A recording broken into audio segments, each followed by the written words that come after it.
Alright guys, welcome back. Now next we going to move to the tables group. So here we are going to see how you can insert a table in Microsoft Word, and then after inserting the table, how do you make some adjustments to it. Okay. Alright, so we will start. Now to insert a table, you click on the table icon here. Okay, so now here you would see about four different ways of inserting a table, okay, or even five different ways. Okay, now the first method is by selecting these square boxes here. So each of the square box here represents a what? A column and a row.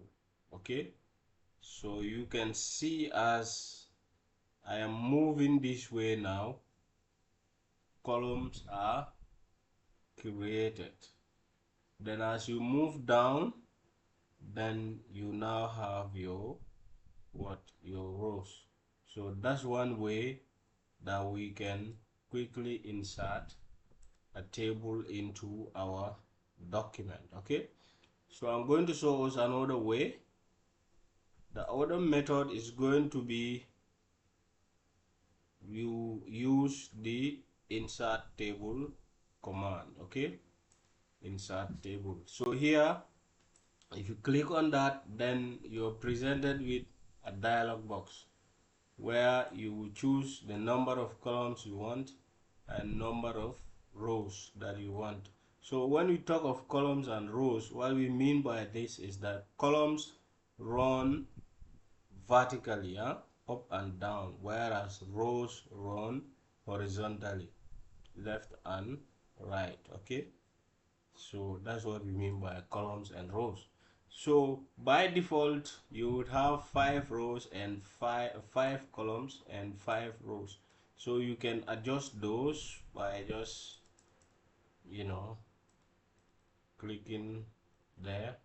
Okay, so let's say I want to have eight uh 6 columns and 8 rows. So if after you select those numbers, then all the others you leave them as they are, and then you click on OK. So that's going to insert that table for you. Okay, so let me just move it from the first one a little bit, the bit close.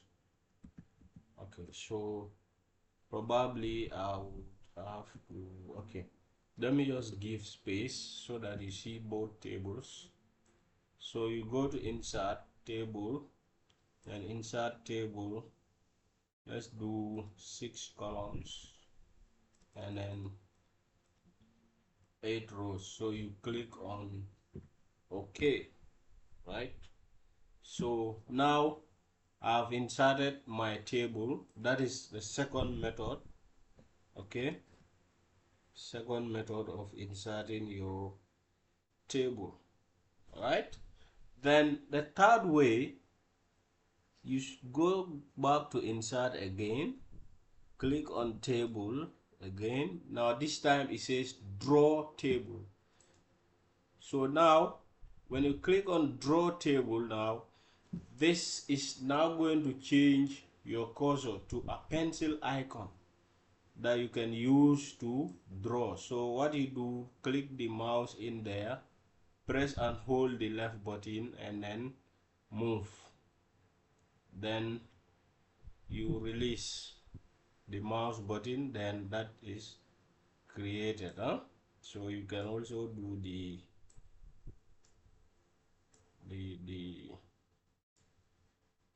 okay, so I'm going to, so you can also do the vertical line. So but this one is very it's very hectic, it's very cumbersome. So usually you don't have to waste your time with this, but it's important that you also know about it. Okay, yeah, it's good that you also know about it.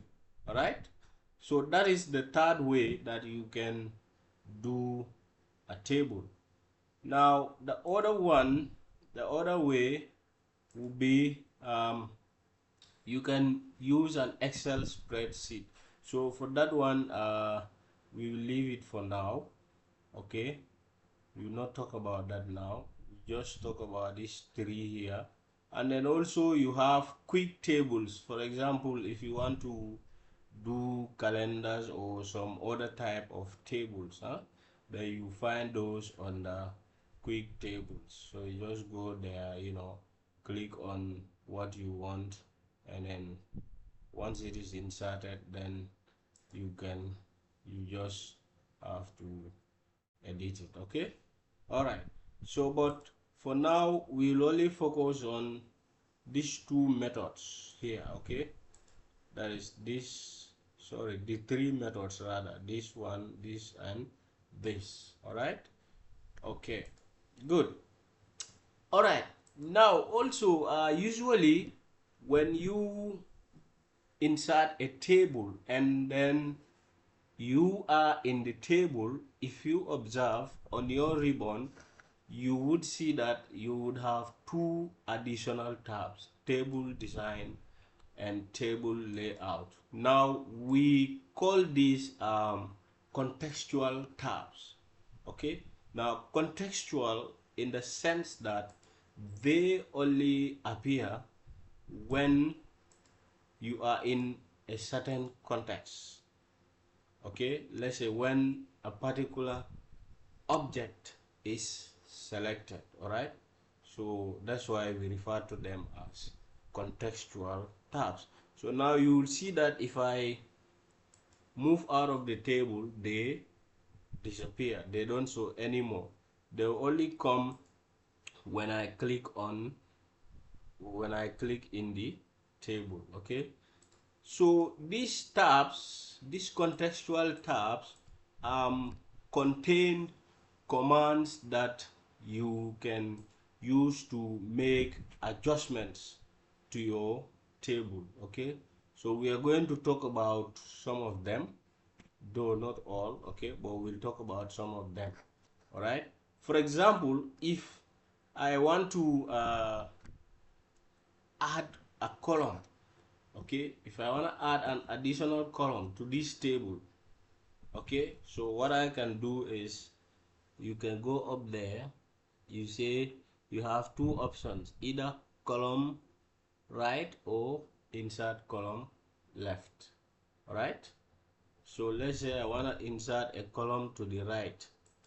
So now you see that a new column is being inserted in this table and it is highlighted.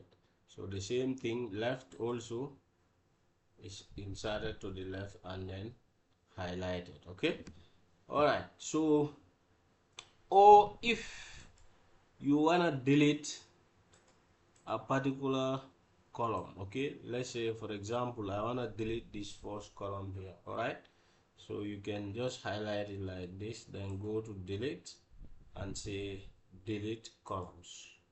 So that column is deleted. Or if you want to delete what we call cells, okay, switch cells left.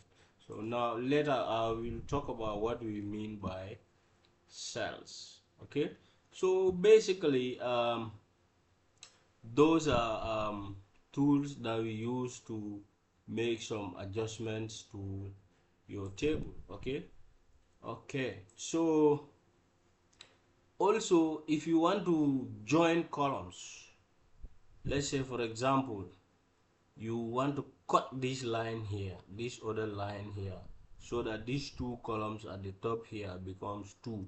Now there are two ways that you can do this. One way is going to be using what we call the eraser tool. So this is on the table layout contextual tab. You click on eraser. Okay,